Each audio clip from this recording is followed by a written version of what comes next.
the very organized and very efficient commissioner of the Big 12 Conference, Bob Bowlsby, calls early. I got to remember that he's that guy. He's that guy that's on top of it and calls early. So we came out of break. We don't want to waste the commissioner's time. Good morning, Commissioner Bowlsby. Good morning, Robert. How are you this morning? I'm doing good. I want to open up with something. You had a big teleconference shortly after the start of the pandemic, and I think every media person that covers the league was in queue. And by the time they got to me, all the good questions had been asked. and I had just... Well, I'm sorry about that. No, I'm going to throw Andy Staples of The Athletic under the bus. And I had just read a story, I think it was Andy that did it, about how the Big 12 should, when the Pac-12 a few years back tried to maybe take a few Big 12 teams into their conference. Andy wrote a big story early in the pandemic how this was the perfect time for the Big 12 to strike back and maybe take advantage of some hardships in the Pac-12 conference. And I asked, I said, well, hey, what about, and I have regretted, especially as the pandemic has grown and gone up and down like it has, I've really regretted ever asking that question. So I'm just going to come clean right now and say, I'm sorry I asked that. Well, you know what? At that time, we didn't know what we were dealing with. And I think, the fact is, nobody wants to be opportunistic around the hardship that our country is facing, and that, frankly, the hardships that college athletics and higher education are facing. It's a serious thing. It's going to be with us a long time. We're all going to have to hang together, and it's one of those things that I'm 68 and I've never gone through it before, and I don't know that anybody else has either. Even some of the other major challenges to our country have not been of the duration that this sort of thing is. And every scientist I talk to, every physician I talk to says, you better plan for this to be around for a while because, we're gonna just have to live with it. We're gonna have to figure out how to coexist with the virus. And by the way, full transparency, my audience knows this. I just turned 60 a couple of weeks ago, so we're in the same realm together with some of the same concerns, obviously, with COVID-19. Happy birthday. I appreciate that. And by the way, I would have much rather seen you on a Zoom conference, virtual media day gathering this morning. I would have much rather been in Arlington and seen you in person at AT&T Stadium, but unfortunately we're waiting till August 3rd on that. Before we get into some more meaty stuff, I heard this morning. I guess there's, and I know you've got your ear to the ground, I guess there's some players in the Pac-12 that are trying to rally and try and use, we've seen players' voices during this time have a greater magnitude. And for lack of a better term, I heard this morning. Actually, I think it was on Big 12 today that a group of Pac-12 players are telling the Pac-12 that if they don't get revenue sharing and a 6-year insurance guarantee after their graduation, that they're inclined to boycott the season. Have you heard any of that smoke out on the West Coast? Well, there was an article to that effect over the weekend, and I was on a call this morning with Larry Scott and the other A5 commissioners, which we do every day since the early part of March. We've spent a lot of time together, and I asked him about that, and he said, well, he hadn't had any direct contact with them, and he talked to some of the folks on the individual campuses, and they hadn't heard anything about it either. So, it was reported, and so I guess that there's some truth to it, but I think it's early and nobody really knows much of the information about it. But, the Pac-12 area, the region, tends to be a little more activist than other parts of the country. And so it's not inconceivable that there are shreds of truth in that. And one of the reasons I left campus when I was at Stanford, one of the reasons I left was because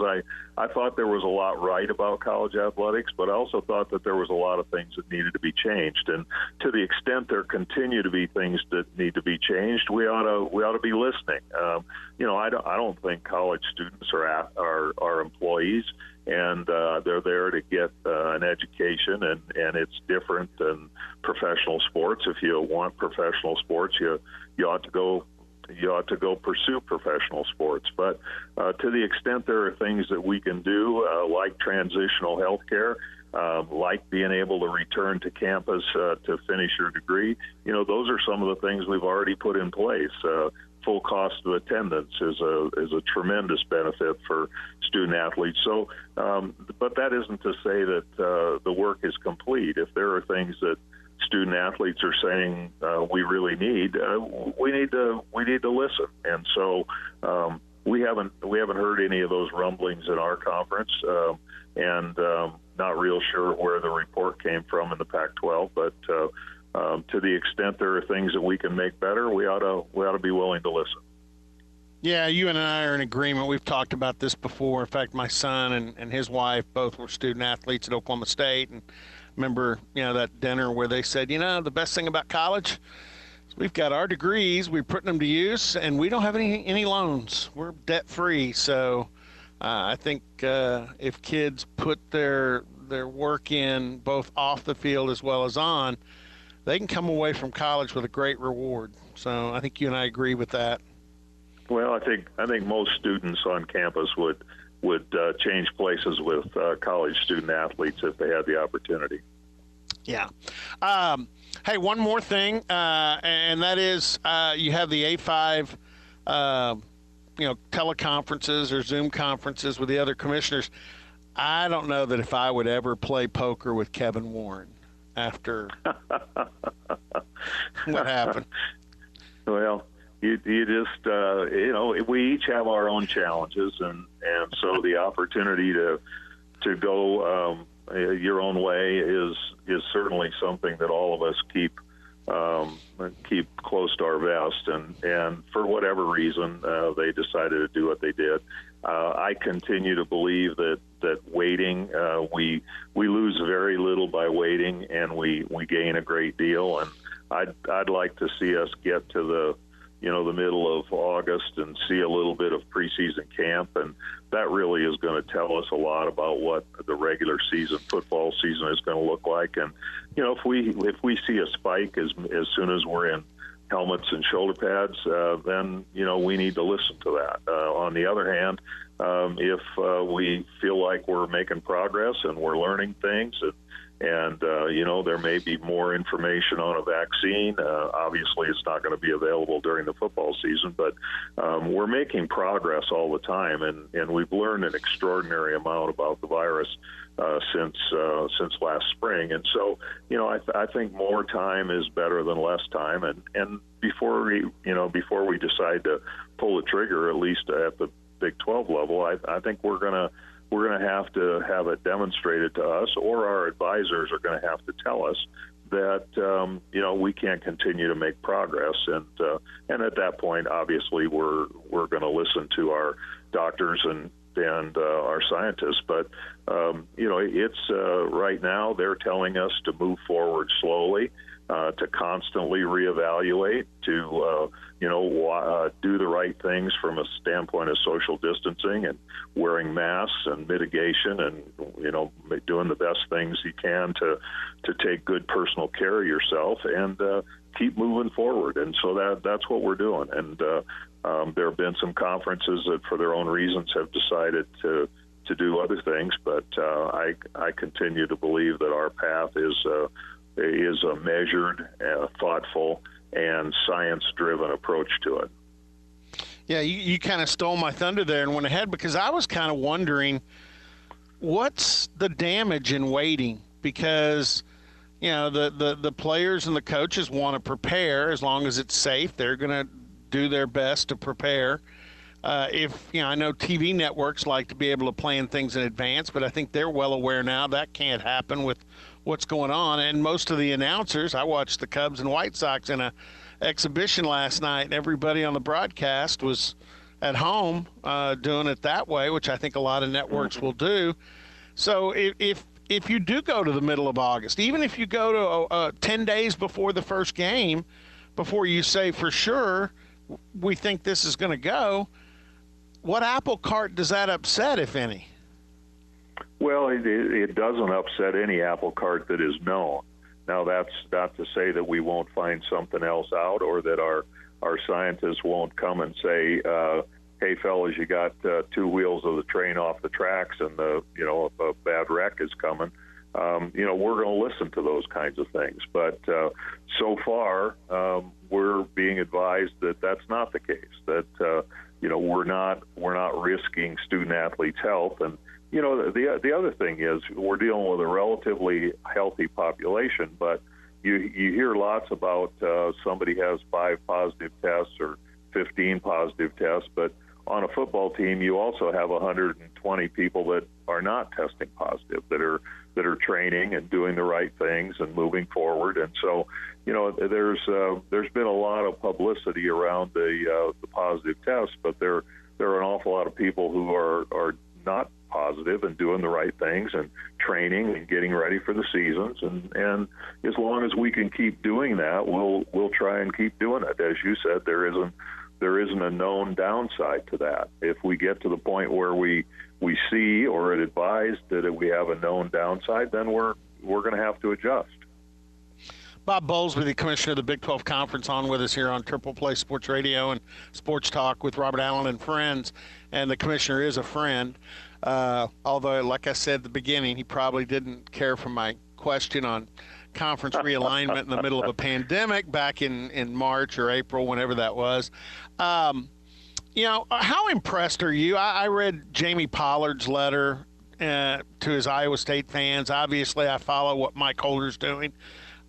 Joe Castiglione's a friend, and I'm always impressed with Joe. And but just seeing what's gone on around the Big 12 with the ADs, and then, of course, Dr. Ivan is a close family friend here.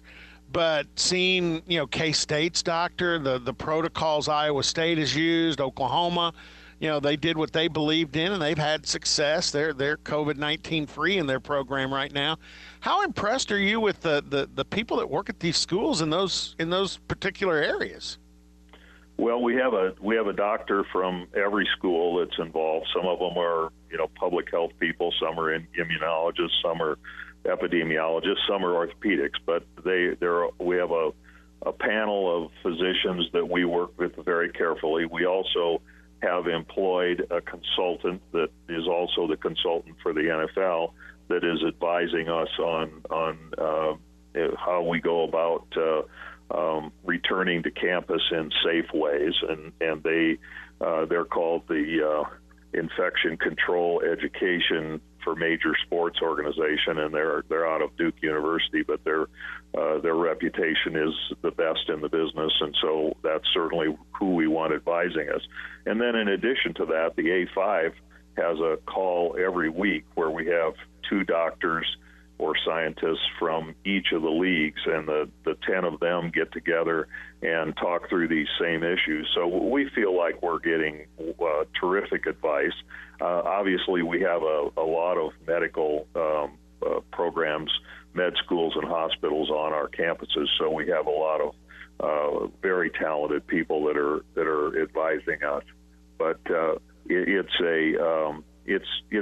we're fortunate. We have good people that are helping us and that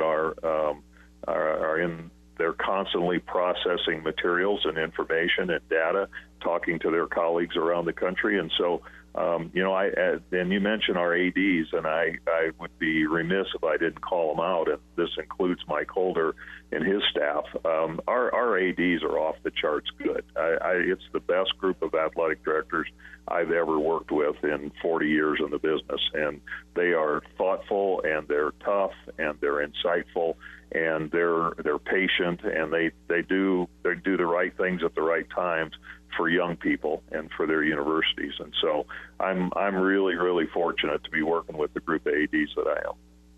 You have I believe the board of directors, or the board, I guess the higher ups, the presidents and chancellors, they meet today, don't they? Later? We have a call every 2 weeks on Monday evening, and so tonight we'll meet at 5 o'clock. And of course, Burns Hargis is a big part of it because he's our representative to the NCAA Board of Governors. So Burns is carrying a lot of water for us, and has become he's a valued colleague, but also become a great friend and advisor. And so, yes, we have a call tonight, and our board has been terrific too. They really have good relationships with their athletic directors, and they're just it's not easy to stay the course, and sometimes the best leadership is to be patient and not act in haste. And I really admire the leadership. I'm lucky to have that group of people as my bosses. Two things, we'll let Commissioner go. TV partners, have they all been kind of patient? And I mean, they're just on the roller coaster with us. I mean, but the TV they're partners, nervous, okay? Obviously, and as we consider schedule models and alterations, we're constantly in touch with our partners at ESPN and Fox, and it's a collaboration, and they don't expect to drive the train, and they don't, but they have a lot invested, and they deserve input, and we work hard to make sure that they get that input.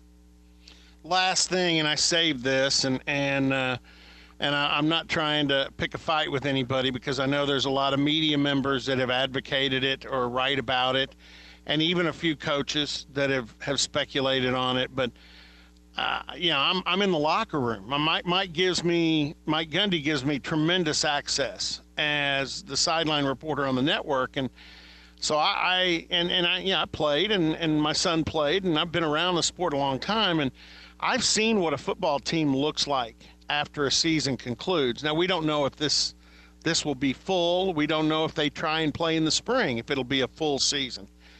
But I know what it looks like in the locker room when it's over. And I know how many guys are going to get surgeries, whether it's cleanups or whether they need something more major. And I also know the mental, just you need to, flush it, and you need to kind of, for your own mental health, have that downtime.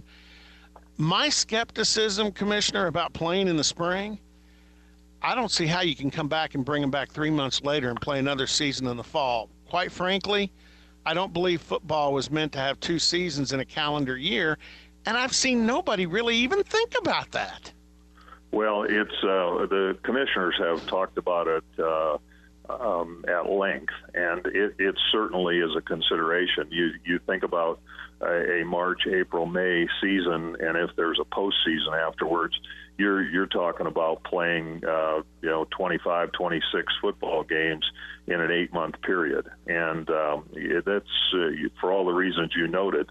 That's a highly questionable decision. Plus, you do some of your best teaching, and you bring football players along during spring practice, and that would automatically eliminate spring practice. The other thing is that if you're truly going to have a national game, you've got to start it late enough that the northern schools can participate, and so that means starting in March with a preseason camp that starts in January, which obviously is right in the heart of the flu and virus season. So, it's not as easy as just moving to the spring. And yet, if we get foreclosed on the fall, or we get interrupted partway through the season, the spring is not infeasible. It's just not first choice. Yeah, I kind of wanted to hear somebody say that, because everybody's been acting like the spring is the golden child, and I'm like, ooh, well, if we knew it was going to be better in the spring, it might be a viable thing to do on a preemptive basis. But look what March, April, and May were like this year. We were locked down, And so there isn't any certainty that the spring is going to be better. We all hope that we get to the point where this is past us, but we've been told to expect an 18 to 24 month window before we start to get this under control. And so I listen to those folks, and that doesn't bode well for moving to the spring. No, well, I appreciate your time, and again, wish that we were in Arlington, and hope that we'll have a football season, and maybe you can come up here and mask up for a ball game at Boone Pickens and well, all of I love that. coming to Stillwater, and it's always good to see you. And I will tell you this: if they go to remote announced teams, it won't be the same on the sideline without Robert Allen down there. No, and I'm having to politic my man Dave Hunziker to say, hey, you know what? If I'm not on the sidelines, I can find other ways to contribute. And you know what? I heard the OU sideline reporter Gabe, who you've talked to, I know on Sirius XM. I heard Gabe practicing for the same thing. So we're all trying to make sure we can be useful no matter what the conditions. Well, it's. These are unusual times, and they call for unusual measures, and we're all going to have to adjust, and whatever the new normal looks like, we'll figure it out. But if we can find some ways to play football, that would be a true blessing. No, I agree. Everybody wear a mask, social distance, wash your hands, and let's kick it off. All right? All right. Thanks, Bob. Good. Appreciate it. Good to be with you, Robert. Be well. All right, you too. Bob Bowlsby, Commissioner of the Big 12 Conference.